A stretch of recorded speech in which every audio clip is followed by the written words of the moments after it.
구약에서 선지자들이 증거한 말씀은 하나님 아버지께서 약속하신 말씀들은 예언이라고 그러죠. 다 성취됐는데 한 가지만 성취되지 않았다. 그게 뭐냐? 하나님의 아들이 다시 오시겠다. 다시 오신다는 그 약속만은 아직도 성취되지 않았는데 그 약속의 말씀이 성취되는 것이 목전에 와 있다. 여러분에게 말씀드리는 거예요. 그러니까 자연인은 상관이 없어요. 그러나 하나님의 아버지 거룩하신 사랑의 생명호흡으로 조성된 사람은, 하나님의 형상만 닮은 사람은 하나님의 모습을 닮아야 완성되어야 된다. 항상 여러분에게 반복해서 말씀드리지 않습니까? 하나님의 형상만 닮은 사람은 하나님의 모습을 닮아야 된다. 내가 모습을 닮고 싶다고 닮아집니까? 자연인은 해당이 안 돼요. 사도 바울이 성령 충만해서 삼층천에 올라가서 하늘의 신비를 맛보고 와서 확실히 선포하고 있잖아요. 자연인은 하나님의 영의 일들을 받아들이지 않는다. 거기서 하나님의 영의 일들을 받아들이지 않는 자연인을 어떻게 성령 받아서 완성시킬 수 있겠느냐? 그건 말이 안 되는 얘기죠. 그런데 하늘 아래 지식인, 철학이나 과학을 가지고는 아주 교묘하게 이상한 논리를 전개해서 사람들을 미혹한다 이 말이에요. 그런데 여러분에게 하나님 말씀 읽으라. 매일매일 말씀드리잖아요. 그거부터 시작되는 거예요. 하나님의 아버지께서 너희는 주의 책을 찾아 읽으라 명령하셨잖아요. 그 명령이 뭡니까? 계명이에요. 하나님의 명령을 계명이에요. 반드시 지켜야 될 것. 그런데 읽지 못하도록 교묘하게 이렇게 시간 뺏고 저렇게 시간 뺏고 그게 얼마나 많아요. 하나님의 종교는 그렇게 시간을 뺏어버리니까 직장 다니는 사람이 8시간 노동하는 사람은 10시간씩 일하고 와서 언제 읽습니까? 그런데 우리한테 모여라. 그리고 안 모이면 불이익이 온다. 하나님이 용서하지 않으신다. 하나님 이름 팔면서 얼마나. 그러니까 이런 말씀을 내가 올바로 알아야 돼. 그러면서 그들이 하나님 말씀을 인용 안 하는 게 아닙니다. 모이는 것을 힘쓰라. 성경에 기록되어 있어요. 그럼 누가 모이는데 힘쓰냐 이 말이에요. 누가 모이는데 자연인들이 모여드는데 가봐야 뭐만 합니까? 세상 얘기밖에 안 난 거예요. 사도 바울이 히브리서에서 모이기 힘쓰란 말은 하나님 아버지 거룩하신 사랑의 생명의 호흡으로 조성된 사람들이 모이기를 힘쓰라는 거예요. 그걸 내가 깨달으면 하나님의 말씀을 읽는 데서 이게 진리구나. 이렇게 해야 되겠구나. 2000년 전에는 시대적으로 아날로그 시대라고 그러잖아요. 아날로그 시대란 말은 대면하는 시대라 이 말이에요. 근데 지금은 대면하는 시간이 아닙니까? 아니고 무슨 시대입니까? 간접 대면하는 시간이에요. 그래서 디지털 시대라.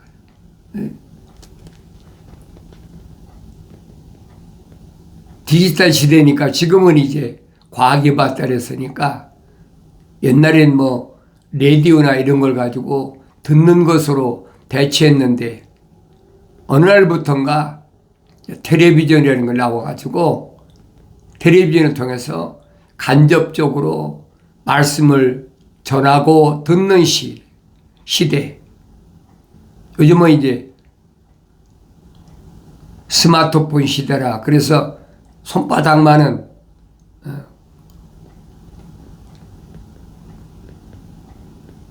폰 하나 가지고 거기에 뭐 다 포함되어 있죠. 텔레비도 나오고 또 뭐 전화도 있고 뭐 녹음기도 있고 번역기도 있고 카메라도 있고. 그 내가 여러분들에게 복음을 전할 때도 지금 휴대폰 하나 가지고 하는 거예요. 나 혼자. 다른 사람들은 카메라 가지고 뭐 장치해 놓고 막 그런. 나는 아니에요. 나 혼자 하는 거예요. 핸드폰 하나 가지고 나 혼자 여러분에게 말씀을 전하고 다른 사람이 어떤 도움도 필요 없어요. 그러니까 이런 시대는 내가 더욱더 조심해야 된다. 왜 그렇습니까? 이 시대가 AI 인공지능 시대라.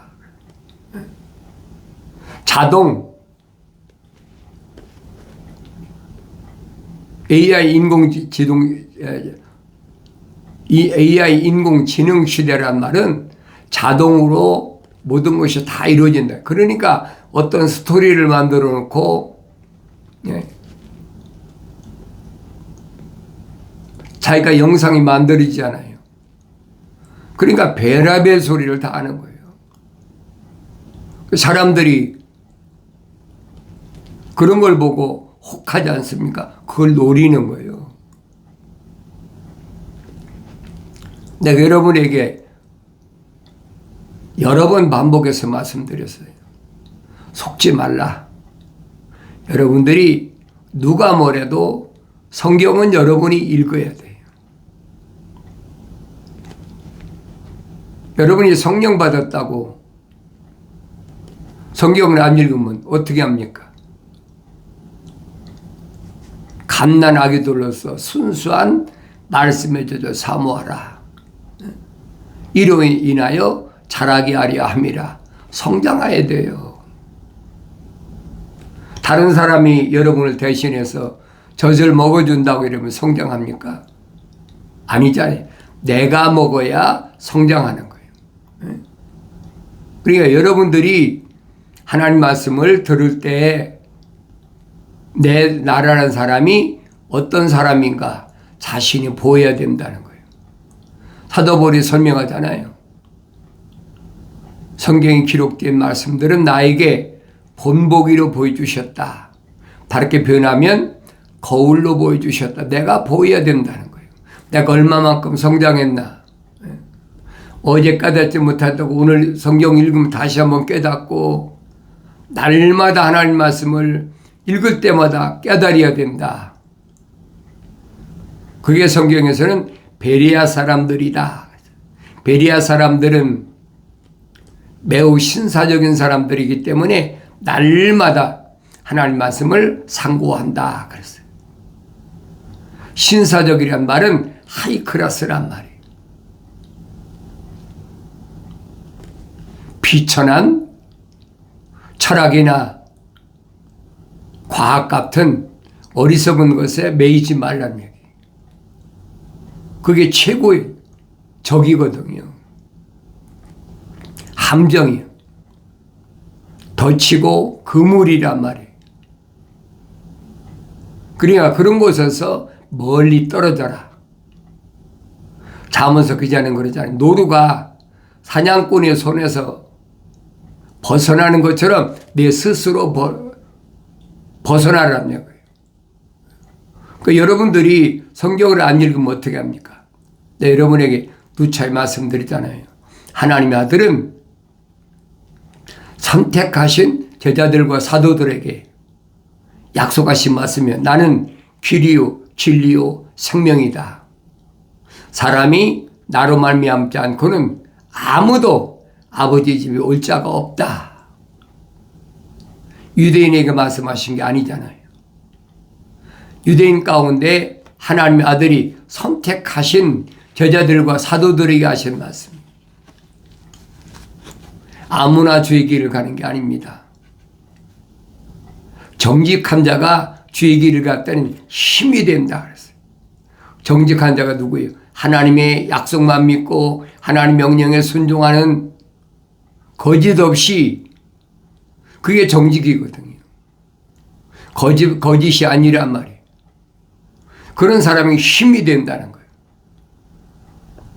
근데 거짓말하는 사람은 주의 길을 가면 뭐예요? 멸망한다 이 말이에요.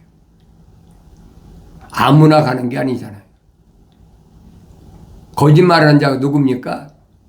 하나님의 약속을 믿지 못하고 하나님 명령에 불순종하면서 내가 주의 길을 가리라 그런다고 주의 길을 가면 결국은 그 사람 멸망하는 사람이에요. 정직한 자에게만 힘이 되신다. 초림 예수에 대해서 선자들이 증거한 말씀은 2000년 전에 이루어졌다. 완성됐잖아요. 그런데 재림 예수에 대해서는 다시 오시겠다는 주님의 약속은 아직 이루어지지 않았어요. 이루어지지 않았는데 그 기간이 뭐냐? 하나님의 아버지의 거룩하신 형상을 닮은 사람은 하나님의 아버지의 거룩하신 모습을 닮아서 성령 받아 완성될 기간이란 말이에요. 얼마 남았어요? 육신적으로 생각해도. 여러 번 말씀드리잖아요. 하나님의 아들이 다시 오시겠다. 궁금하잖아요, 제자들에게. 언제 오실랍니까? 무화과 나무의 한 가지 비유를 배우라. 무화과 나무의 한 가지 비유. 무화과 나무의 한 가지 비유가 뭡니까? 무화과 나무의 비유는 한 가지 비유예요. 무화과 나무란 정치적 이스라엘. 하나님의 아들이 AD 30년에 유대교를 개혁하셨다. 사도 바울이 전하지 않습니까? 개혁하시기 전까지는 하나님의 성전이 지상에 있었단 말이에요. 그런데 그 하나님의 성전이 성소와 지성소가 있어. 그런데 지성소에 있을 하나님의 법궤는 없어. 이게 거짓말이란 말이에요. 그런데 그 거짓 것을 세워놓고 흉내내는 거예요. 하나님의 아들이 하나님의 성전에 비둘기 팔고 또 돈 바꾸고 뭐 양 팔고 하는 이들을 다 내쫓아 버리잖아요. 그러니까 유대인들이 깜짝 놀래가지고 감히 하나님의 성전에서 비둘기 팔고 돈 바꾸고 하는 양 팔고 하는 거 내쫓는다? 그러니까 상상도 못할 일이에요. 일반 사람은 상상도 못할 일이에요. 그러니까 누가 너한테 이런 일을 하라고 시켰느냐? 너가 시킨 줄 알고. 근데 하나님의 아들의 말씀은 내 집은 기도하는 집이다. 돈 바꾸고 비둘기 팔고 양 팔고 시장터가 아니라 이 말이에요. 그걸 강도의 구렬이다.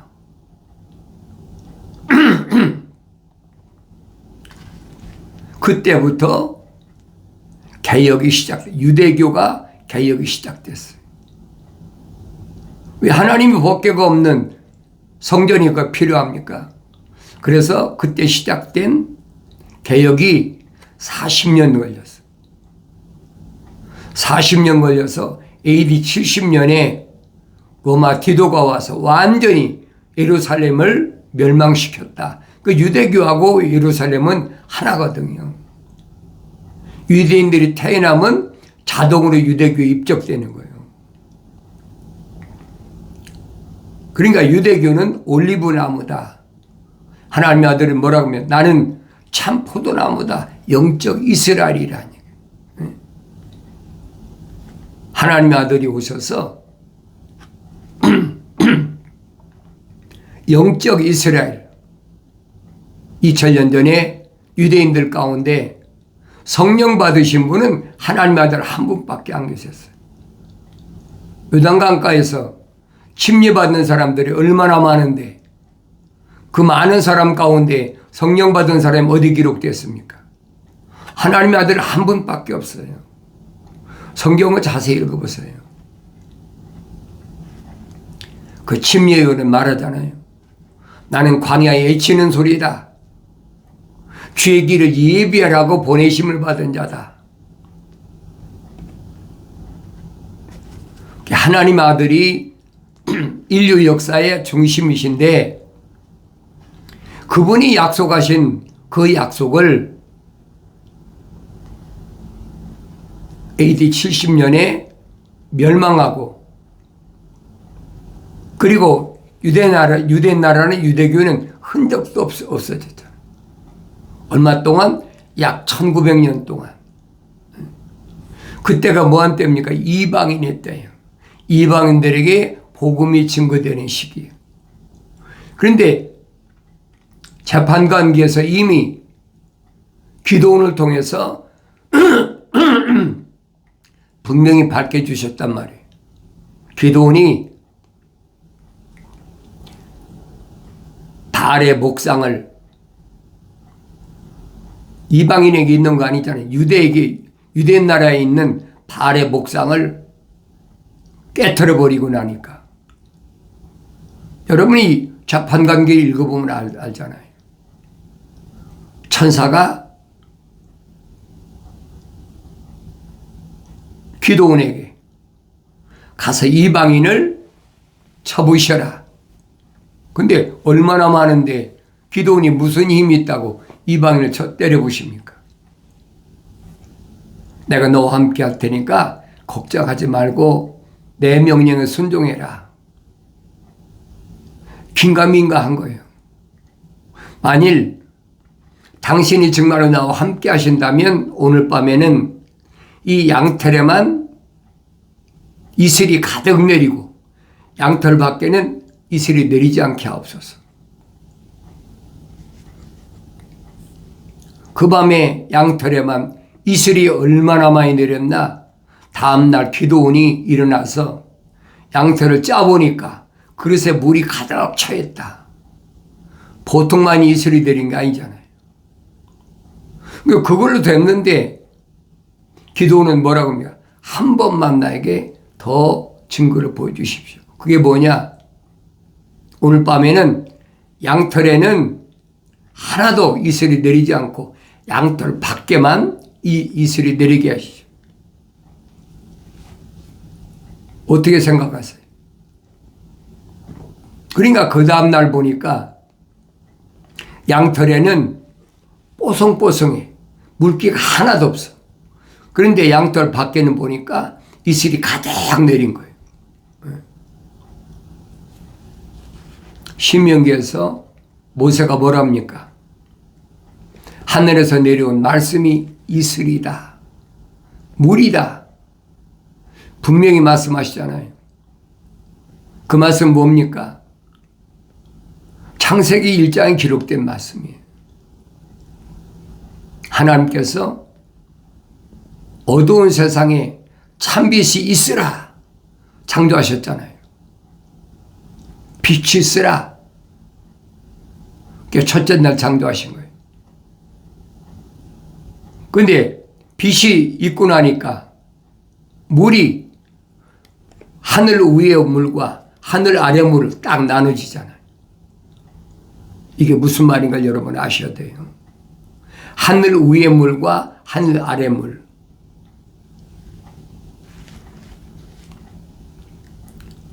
그러니까 이런 말씀을 여러분이 성령 받아 성장하면 깨닫지. 그러니까 늘 여러분에게 반복해서 말씀드리잖아요. 창세기 1장을 올바로 알면 창세기 1장에 구체적인 내용이 2장과 3장에 기록됐으니까 창세기 1장, 2장, 3장을 하나님 아버지께서 큰 그림으로 그려놓으신 거예요. 그게 보여야 되죠. 누구만 보입니까? 눈이 뜨인 사람만 보이는 거예요. 그걸 우리는 영안이다, 영적인 눈이다, 육신이 눈이 아니까 얘기하는 게 아니에요. 그게 보여야 된다는 거예요. 그러면 창조주 하나님 아버지께서 어떻게 세상을 창조하셨나? 창조하신 목적은 무언가? 나는 하나님 아버지께서 창조하신 거룩한 뜻을 얼마나 올바로 알고 있나? 그게 첫째잖아요. 그러니까 하나님의 아들이 하신 말씀이 영생은 이것이니 그 사람들이 유일하신 참 하나님의 아버지와, 그렇죠? 창조주 하나님 아버지는 유일하시다. 한 분 하나님이시다. 그리고 아버지께서 보내신 예수 그리스도를 아는 것이옵니다. 하나님께서 아들을 왜 세상에 내려보내셨는지, 캄캄한 세상에 찬빛으로 내려보내셨는지 그걸 내가 깨달으면 그 사람은 성장한 사람이란 말이에요. 그 마지막 때 주님이 말씀하시잖아요. 예루살렘을 떠나지 말라. 아버지 약속하신 것을 기다리라. 몇 날이 못 돼요. 성령이 임하시면 너희가 능력을 받아서 예루살렘과 유다와 사마리아와 그리고 땅끝까지 이르러 나에 대한 증인이 된다. 첫째는 예루살렘, 유다, 사마리아예요. 그게 양털 안에만 이슬이 내린 겁니다. 그 다음에는 뭐예요? 양털 밖에. 그 기간이 지구를 한 바퀴 돌라니까 1900년 걸렸다는 얘기예요. 주님 말씀하시잖아요. 이방인들에게 복음이 완전히 빠짐없이 증거되면 무너진 예루살렘이 회복된다. 얼마나 정확히 말씀하세요. 2000년 전에 2000년 후에 일어날 일들을 정확히 말씀하신 거예요. 예루살렘은 이방인의 때가 차기까지 이방인들의 발에 짓밟히리라. 이방인들의 발에 짓밟혔잖아요. 그 기간이 뭡니까? 이방인들에게 복음이 하나님의 아들이 왜 이 땅에 오셨는지, 하나님의 아들이 누구를 선택하셨는지 그 말씀이 지구를 한 바퀴 돌았다는 거예요. 그리고 1948년 이스라엘이 회복되지 않습니까? 5월 14일 날.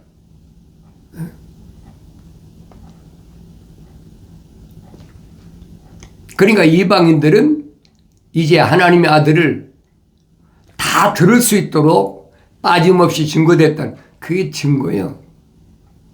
그때부터 그 뭡니까? 무화과 나무가 가지를 연하해지고 잎사귀를 내면 여름이 가까운 줄 알아요. 여름이 뭐예요? 보리 타작이거든요. 심판 때가 가까웠다는 거예요. 아들이 올 때 가까웠다는 거예요. 한 세대가 지나가기 전에 내가 반드시 다시 오마. 한 세대 얼마입니까? 100년. 100년 안에 내가 반드시 오겠다. 약속하시잖아요. 다니엘이 금식하며 기도할 때 너와 내 거룩한 백성을 위해서 내가 기한을 정해놨다. 그것이 70일에 69일에 만에 하나님의 아들이 오셔서 끊어지고 그리고 지금 1900년 돌아서 마지막에 와 있어요. 2000년 되면 끝나는 거예요. 하나님 아버지께서 6일 동안 창조가 끝났잖아요. 그래서 사도 베드로가 설명하지 않습니까? 이 한 가지 사실을 잊지 말라. 하나님의 시간은 하루가 세상이 1000년이다. 이 6000년이 끝난다는 거예요. 다니엘 통해서 천사가 밝힌 건 뭐예요? 그때에 그럽니다. 미카엘이 일어서리니 이는 내 백성이 자손을 위하여 일어서는 위대한 통치자라. 미카엘 천사장. 또 고난의 때가 있으려니 그것은 민족들이 생긴 이래로 그때까지 결코 없었던 것이라. 그때 내 백성이 구제될 것이니 곧 그 책에 기록되어 발견될 모든 자들이라. 그 책에 기록된 자들. 올바로 하셔야 돼요. 생명의 책에 이름이 기록된 자들.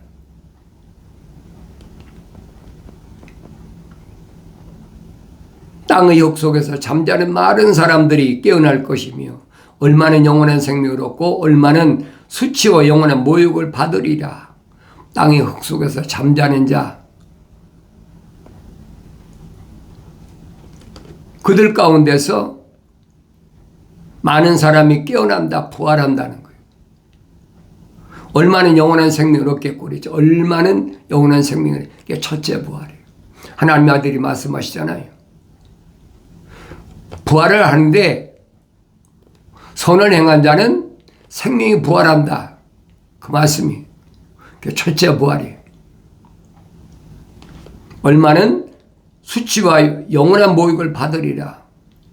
악인은 부활하는데 멸망에 부활한다. 사람은 안 죽어요, 여러분. 분명히 밝혀지고 있잖아요. 이건 흑인이 흑으로 돌아가는 것뿐이에요.